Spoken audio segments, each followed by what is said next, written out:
this? What's that? It's part of the pizza. Part of therapy right there. He had meniscus repair, his meniscus repaired on Monday, and then he said, I got the pulpit, and I'm like, you're just showing off. You know, that's all it is to it. You know, most of us men would be like down for, you know, the next 6 months if we have any kind of ailment or surgery. Carson's like, you know, just a few days, all I need, I'm good. Sounds good to me.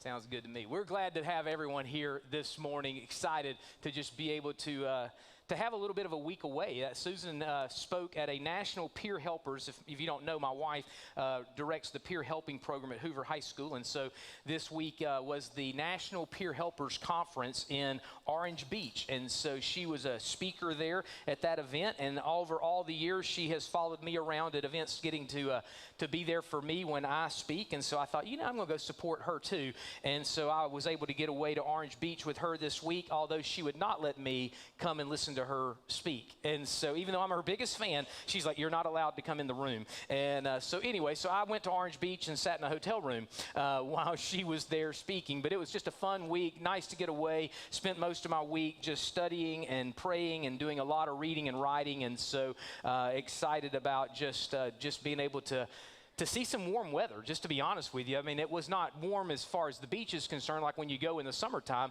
but it was still about 72 degrees, and it was nice enough that we put on shorts and a t-shirt, and we walked a few miles one day there, and then we went and hung out on the beach, and went out on the beach, and I just had on shorts and a t-shirt, and we laid there for about an hour and a half, and I laid on my stomach, and to be honest with you, the back of my legs right here are scorched, and so I wasn't thinking about cool weather getting sunburned, but I did.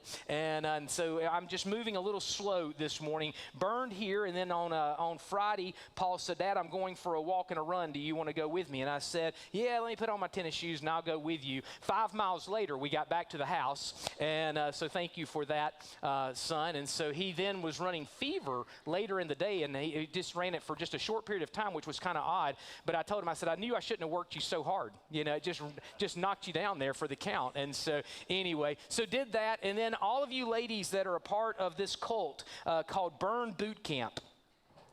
It's not really a cult, I just call it that. My wife is a member there, and yesterday being Valentine's Day was couples workout day, and I've never gone with her to couples workout day, and I went yesterday and found out why. I've never gone with her. So all that to say, I'm just aching today. I'm sunburned, I'm sore, all these different things. They did donkey kicks yesterday. I wasn't even sure what a donkey kick was, but I'm sure I looked like one when I was doing it. And so anyway, but that was just kind of the week that I've had. Started off on the beach and around the pool, and ended up just sweating my rear end off and working really, really hard. But I'm glad to be here with you today in the house of the Lord, resting in Jesus today, because I could use a little bit of rest after these last couple of days. If you got your Bibles, take them, turn with me to the book of Romans as we continue in this incredible book. This series we began last fall, and here we are. We're moving through. We're going to wrap up chapter 3 today.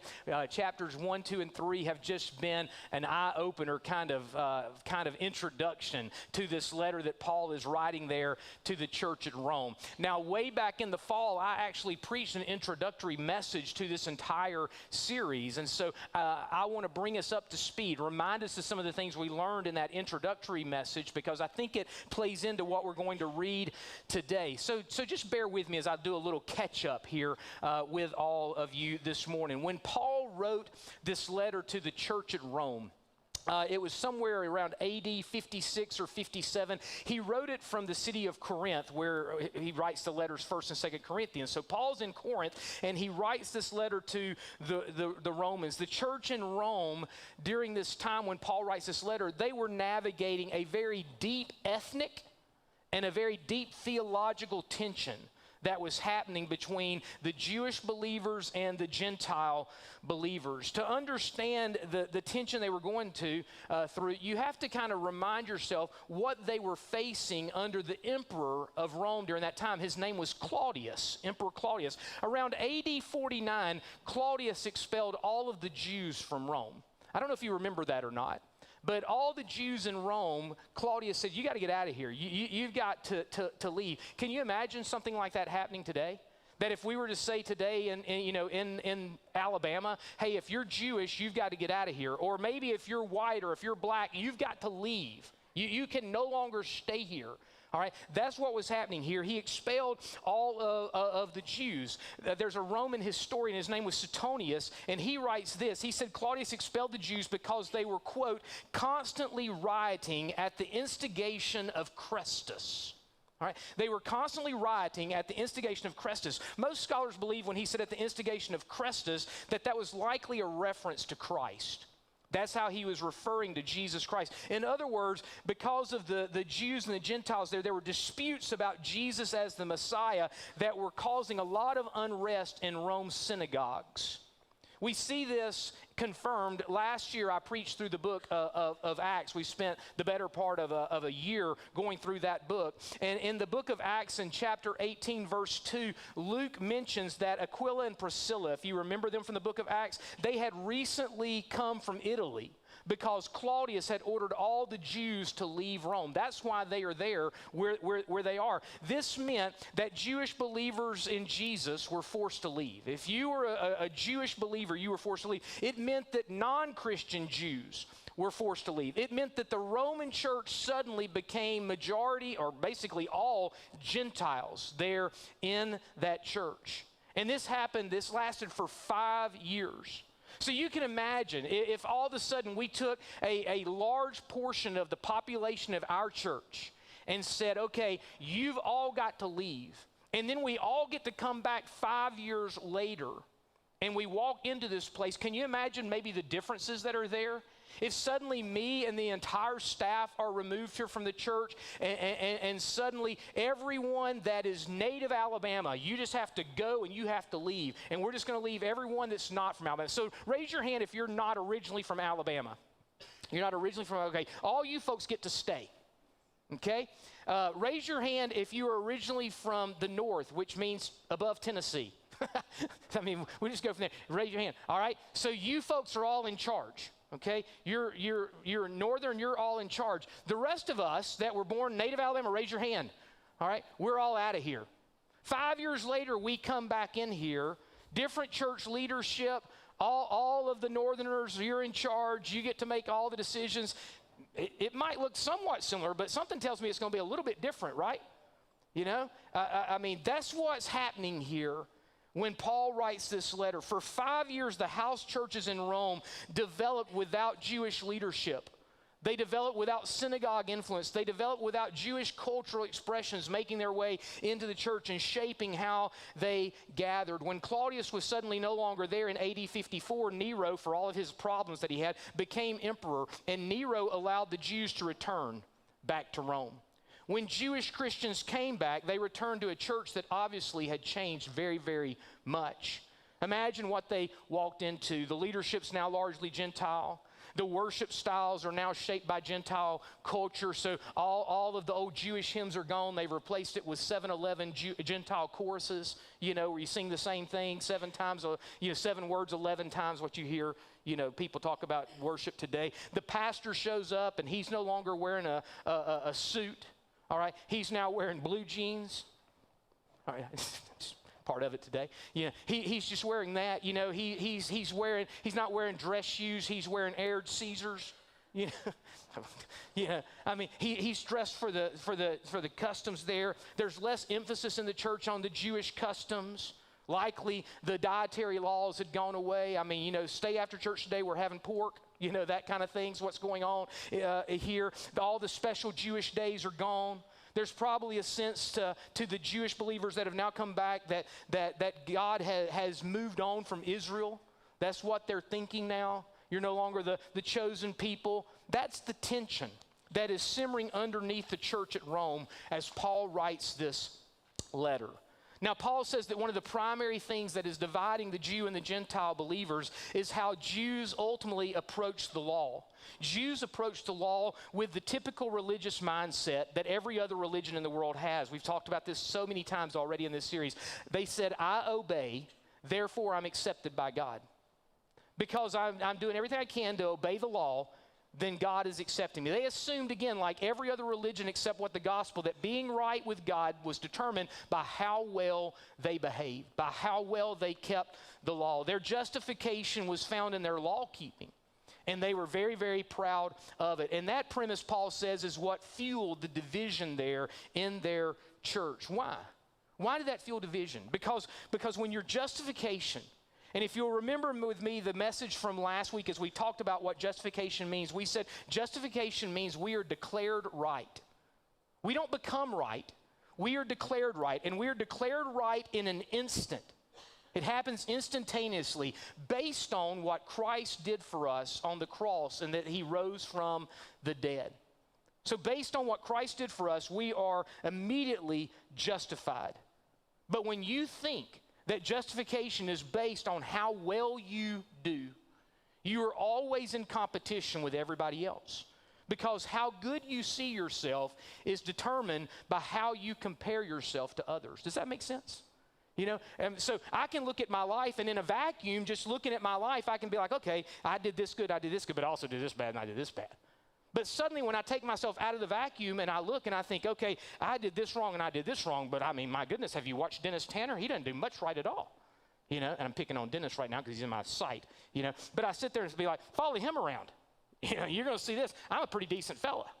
Just kidding. Dennis would probably shame me, you know, in that. But you suddenly start to compare yourself with others. And when you're living off how good you are, then you find someone to compare yourself with that will never, ever, ever measure up. Because then you can keep your mind going and say, see, I'm really, really okay.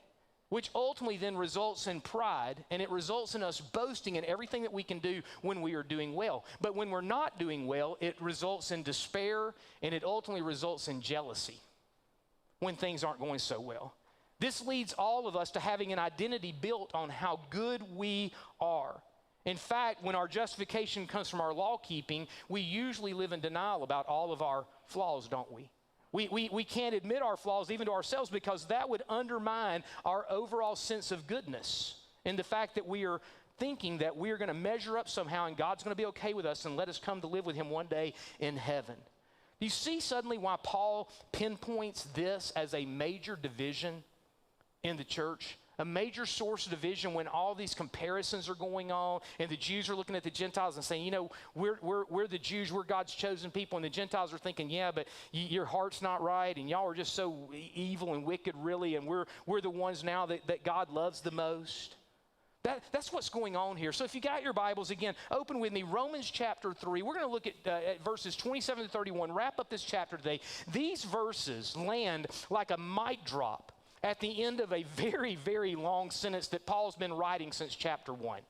I mean, basically, we're all these months into this series in the book of Romans. We're finally getting all the way through chapter 3, and we are getting through the introduction that Paul is basically writing here.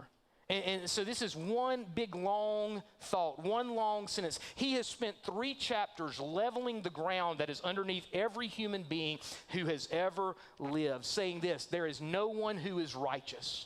There is no one who is innocent. No one gets to God by climbing or by working hard. And now in these verses, Paul tells us what the reality is, that we can't earn our salvation.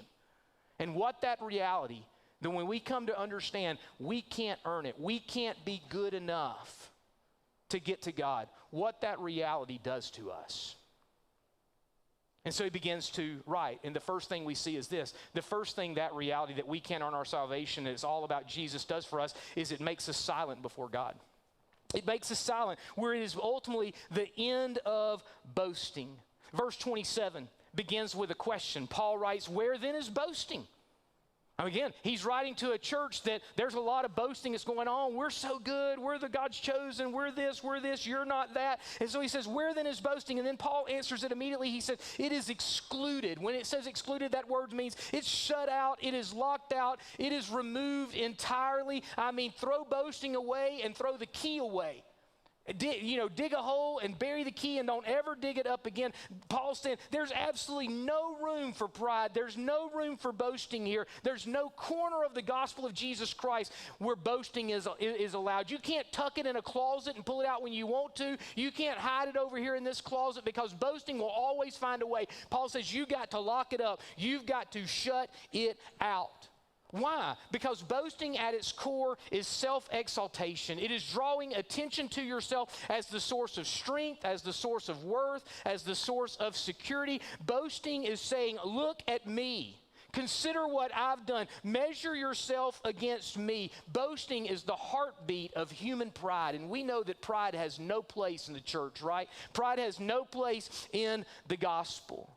As I started thinking about pride and thinking about examples of pride in the Bible, I thought, if you want to really see the clearest example of boasting in the Bible, you don't have to look any further than a giant named Goliath in 1 Samuel chapter 17.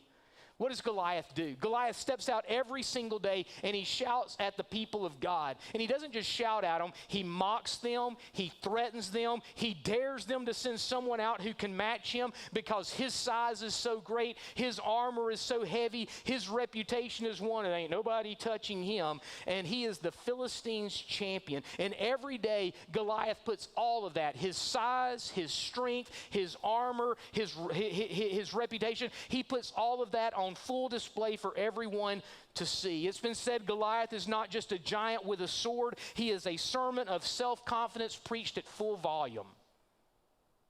Goliath is the opposite of what I pray that myself and anyone else who fills this pulpit, I pray he is the opposite of us. That we never come in here and be like, hey, y'all, I just want to tell you how great I did this week, and this is the example that I've set, and so you follow. Listen, I am not here for you to follow me. I am here to turn you to God's word, all right, and to follow God's word. Goliath, it was all about him. That's what boasting looks like. It's loud. It's intimidating. It wants to shrink God, and it ultimately wants to magnify yourself. But Romans 3 says when you stand before God, justified, declared righteous by faith, you don't shout. When you are justified, you realize you are justified before God because of what Jesus Christ has done for you. You don't dare strut. You don't suddenly come in here and be like, let me tell you about my week and compare your resume with somebody else's resume. When you realize that you are justified because of what Jesus Christ has done and it's nothing that you've done, you fall silent. And you do it not because you're afraid. You do it because Paul says you finally understand. You finally get it. You get it that ultimately you brought nothing to the table. You get it because you realize that you earned nothing on your own. You get it because you realize that you absolutely contributed nothing to your rescue except the need to be rescued. You brought nothing to the table for your salvation except for the sin that made it necessary. But what makes Romans 3 so powerful is that Paul is not speaking as an outsider to boasting. He knows boasting well because he used to live there. Not in Rome. He used to live in the state of boasting. In Philippians chapter 3, I love the book of Philippians, Paul essentially says this, hey, I got reason. If anybody has reasons for confidence in who they are, confidence in the flesh, Paul says, I got reason for confidence in the flesh. In other words, if anybody wants to boast about themselves, it was me. And then he listed out in verses 4 through 6 of chapter 3, he said, I was circumcised the 8th day of the nation of Israel, of the tribe of Benjamin, a Hebrew born of Hebrews, regarding the law of Pharisee, regarding zeal persecuting the church, regarding the righteousness that is in the law, Paul says, I was blameless. And by Jewish standards of that day, Paul's resume was pretty doggone impressive. Every Jewish person would have looked at that and thought, my goodness gracious. I mean, he is a Jew among Jews. He has got it all. Paul had a heritage. Paul had an education. Paul had religious discipline. He had moral credibility. He had cultural status. So Paul is saying if boasting could save anyone, then Paul would have been at the front of the line. But then Paul does something stunning in chapter 3. He takes everything that he once trusted in, everything that he once stood on, everything that he once based his status with God on. He takes all of those things, and in verse 7 he says this, but everything that was gained to me, I have considered to be a loss because of Christ. And then in verse 8, he uses a really shocking word that I think would have caught all the Philippians off guard when they were reading it. He uses the word scubalon. It's a really, really fun word to say, all right? In fact, everybody say it with me right this minute. 1, 2, 3. Scubalon. Okay, you don't know it, but in Greek, you just cursed. Okay, you just said a bad word. See, because it sounds polite in English, but it's not polite in Greek. Some translations translate this word as rubbish. I count it all as rubbish or as garbage. But it's actually much stronger than that. Other translations, like the CSB translation that I'm using this morning, translate it as dung. But it's actually even much stronger than that. A better translation of the word scubalon would be something that if your 12-year-old kid used it, you'd wash his mouth out with soap. That's what he's saying here. I took everything that I was basing my status before God on, and now I count it as scubalon. It's scubalon. All the things I once boasted in, Paul says, I now see that as bull scubalon. That's what he's saying. Compared to knowing Jesus Christ, compared to knowing him, it is scubalon. Paul learned to refer to what he used to count as gain as scubalon because he knew that what he used to hang his hat on is where he was finding his identity. That's what makes boasting even more dangerous. You see, we tend to build our identity around the very things that we boast in. Whatever you consistently point to as your strength eventually becomes who you think that you are. If you boast in your success, then you become your career. If you boast in your morality, then you become your performance. If you boast in your race or your heritage, you become the color of your skin or your background. Boasting it's not about drawing attention to something, it's about anchoring your identity to it. And the problem is that anything you build your identity on besides Christ will eventually fail you. Think about it. Your career fades or changes. Your reputation can crumble at an instant. Your body ages. Trust me, I'm feeling that this morning. Here's a good rule of thumb. Never find your identity in something you can lose. When your identity, though, is rooted in Jesus Christ, it cannot be shaken. That's why the gospel does not just exclude boasting, but it also relocates your identity. You're no longer what you've achieved. You are who he has redeemed. Can I say that again? You're no longer what you have achieved. You are who he has redeemed. That's what the gospel does. It doesn't just humble you by telling you you are weak. It humbles you by showing you something infinitely better than your strengths. When you and I stand before God justified by faith alone, and man, that is a key word. In fact, the title of this message is Faith Alone, No Room for Boasting. Faith alone. It's not just faith. It's faith alone. You gotta make sure you remember that word alone.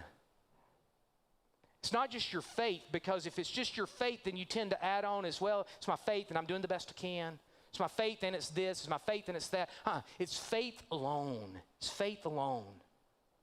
It shows you that when you stand before God justified by faith alone, you don't boast because you can finally see that even your best achievements could never compete with ultimately the grace of Jesus. This is why Paul says in Ephesians chapter 2, verses 8 and 9, "For you are saved by grace through faith. This is not from yourselves, it is God's gift, not from works." And here it is, "so that no one can boast." And he also said in 1 Corinthians 1:31, "Let the one who boasts, let him boast only in the Lord." John MacArthur said this: "The greatest lie in the entire world is that we can do anything on our own to make ourselves acceptable to God. The greatest error in that belief is its sheer impossibility. The greatest evil in that belief is that it robs God of his glory." You want to ask why I'm spending so much of this message on boasting when you're sitting there thinking, "Randy, is this really such a big deal?" It must be a huge deal. Paul talks about it a whole lot. Not just here in Romans, but he talks about it in all the other letters that he writes as well. And ultimately, it's because whenever we think that it's anything we can do, even if it's the smallest little thing, then it ultimately is robbing God of his glory. If you've been here for any length of time, you've probably heard me share this illustration on a few occasions. I heard it first from John Piper. And a way for us to understand what it means to give God glory is to think about when your team wins the championship. Some of you are going to have to think real hard about that one, okay? But the players on the sidelines, when your team wins the championship, you see them, they come up behind the coach. And what do they have when they're coming up behind the coach? They got their big 5-gallon orange buckets, right? They got the orange buckets of Gatorade.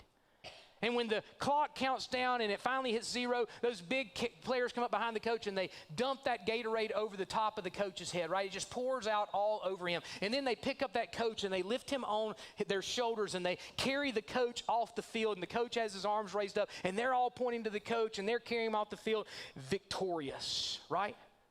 When we give God glory, Piper says, it's like pouring the Gatorade out on God.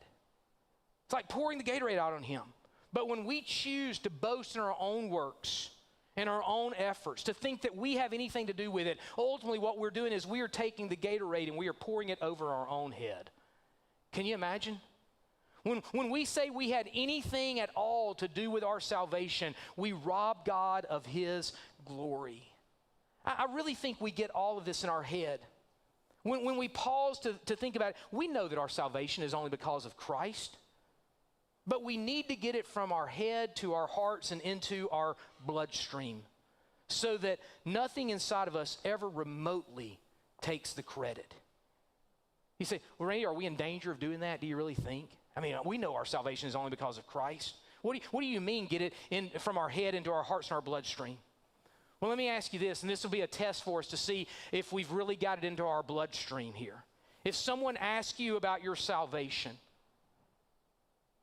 and the first words out of your mouth are something like this, because I. No matter what follows that. Because I prayed a prayer. Because I went forward at church. Because I followed in baptism. Because I accepted Christ into my heart. All right? Suddenly, I don't know that that's in our bloodstream. If the first thing when someone asks about our salvation is the words, because I, then I think we're getting it backwards and we're getting it wrong. And we know this. We know this here.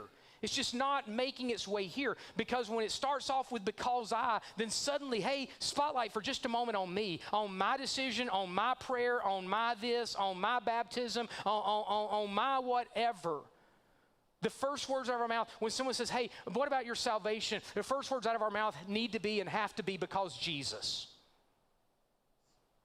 Because Jesus. Let's just go ahead and make sure that the spotlight isn't even on us for a split second. It's always because Jesus. Can you imagine? What if the news came out? This is a hard illustration for me to use because it puts me in such a bad light, and I hate that. And I started to use Chad Glover because I never mind putting him in a bad light. But I'm going to put it on I'm going to put it on myself today. Okay? I've already picked on Dennis, so I'll leave it to me now. Can you imagine if the news came out that I killed someone? And you're just at home tonight, and you're watching the local news, and you find out, hey, pastor at the Station Church, he committed murder, and now he's in jail, and he's awaiting trial. And then you find out that I go to trial, and then they are going to do capital punishment with me. And I'm going to lay on a table, and they're going to stick a needle in my arm and end my life that way. And you're sitting there thinking, I can't believe this, man. I mean, I've known Randy forever. I love him. And Susan and the kids, can you imagine? So out of your love for me, you go down to the courthouse and you go talk to the judge. You say, listen, I know what they're saying, and I know he's been found guilty. I got all that. But we're just wondering, my wife and I are wondering, is there anything that we can do? Is there anything that can be done? And the judge looks at you, and he looks at your spouse, and he says, well, the only thing that can be done would be somebody else would have to pay his price. And it has to be somebody, you say, well, who? Well, do you have any kids? Well, we got a little girl. How old is she? She's 3. The judge says, well, you know, if you would let your little girl take Randy's place, pay his punishment, then he could go free. And you say, well, you give us some time to think about that? Now, again, this is all hypothetical. I understand. You would never do this. I hope you already understand I would never do this either, by the way. Okay? Just making sure we're same place here. Okay? All right? No, I wouldn't. Okay. All right. So you come back to the judge and you say, you know, Judge, our daughter's little. She doesn't really even know what life, how hard it's going to be and all these things. And so we've talked about it, and we see all the good that Randy does, leading our church, taking the gospel, all these different things. And so we've decided we're going to do it. We're going to give our little girl. So you have your little girl by the hand, and you kiss her goodbye, and you're crying, and you hug her, and she's crying, and she walks away from you, and you start to turn to leave, and the judge says, no, wait, no, you're going to have to do this. So you walk into a room that they have, and there's a table laid out there, and you pick up your little girl and you lay her on that table. And then you strap your little girl down. And then you take the needle and you inject it into her veins. And you sit there and you watch your little girl immediately give up life. And you're devastated. And you finally get the courage up, the two of you turn and you leave and you go get in your vehicle and you are just a mess. And you leave and you think we can't go home right now. Everything in our home reminds us of her. So you decide, let's just go out of the way and let's just stop at a restaurant. We're not hungry at all, but you just can't go anywhere else. And so you walk into a restaurant and they seat you two down at a table. And while you are sitting there, all of a sudden you realize that across the way, I'm sitting there. And you're thinking, there's Randy. And I've got a group of folks around me.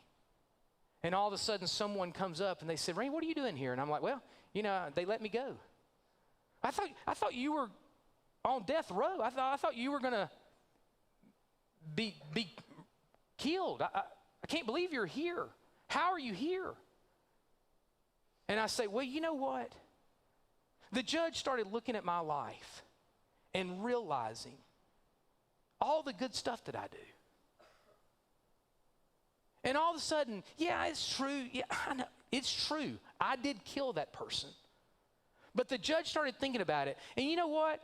Even though I've killed a person, there's so many other people I hadn't killed. And they started looking at all the good stuff that ultimately I do. And so the judge just let me go. So here I am.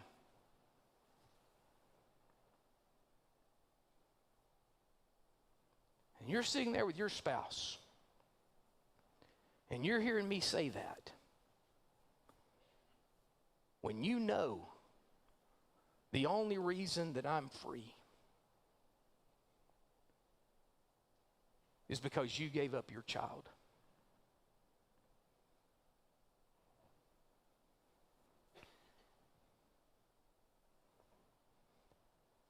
How dare we, because I.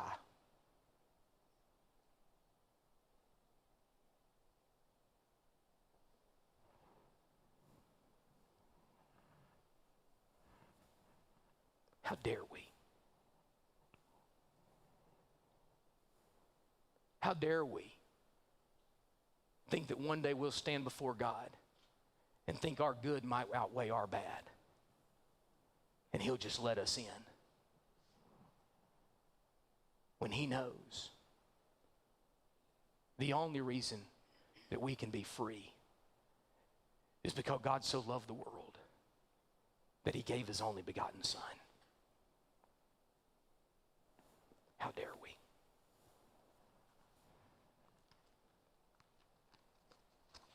How dare we put salvation off one more day, thinking that ultimately we might just be okay?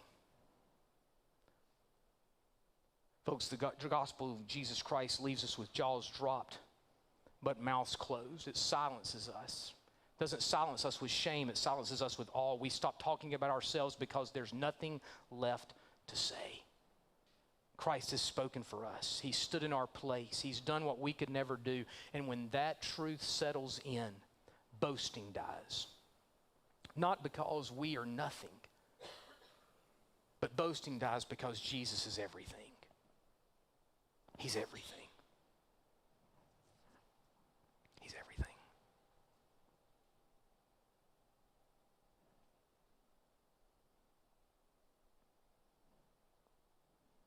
Second realization, we're saved by faith alone.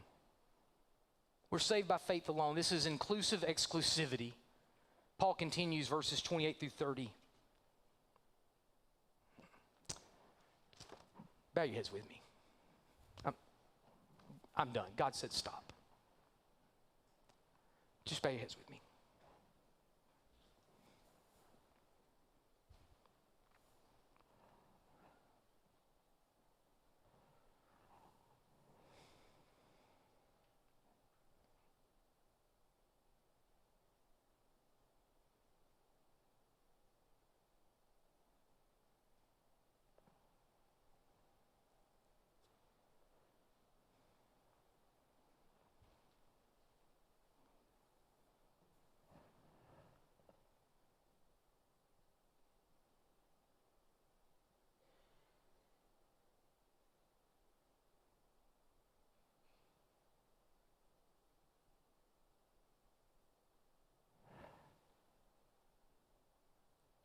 Where's your hope?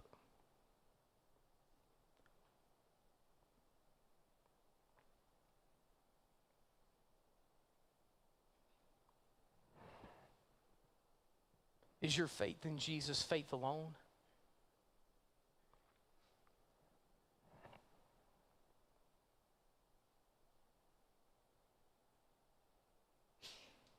If you're here this morning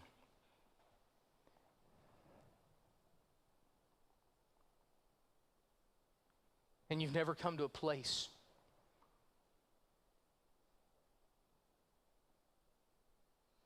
where you've died to self and surrendered all to Him,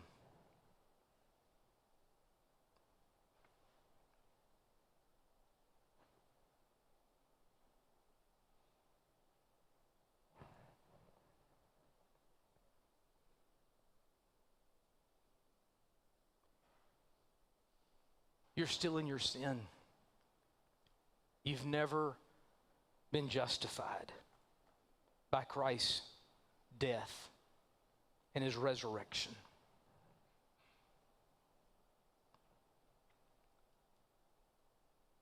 But this morning you realize while you were yet a sinner, Christ died for you. He paid the price for you. You bring nothing to the table except the sin that makes your salvation necessary.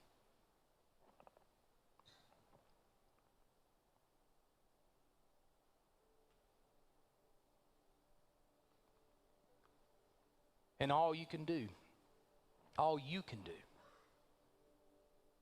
is lay your sin at His feet. He's done everything else. He's taken care of everything else. He lived a life you couldn't live. Perfect. You and I couldn't do that. He died the death that we deserve to die, but it was to pay a price that we could never pay. He did that. On the third day, He rose from the dead, something we could never do. He did that. And this morning, here in this place, the offer of salvation is for you. Jesus says, I did this for you. For you.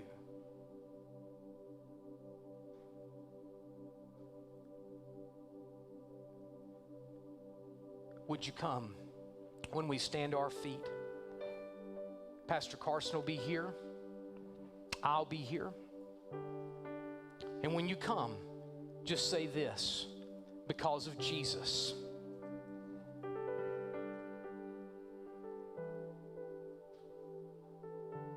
I come. Because of what He did, I come to be saved today. Would you just come and take one of us by the hand? And if you're here today and you've never done that, I pray you'll come. If you're here today thinking that it's anything else other than that, how dare you? And if you're here today and you have already put all your hope and trust in Jesus, but there's still some part of you that thinks that his love for you is based on your performance, based on how good you measure up, based on how well you live your day. It's not. It's faith alone. Faith alone.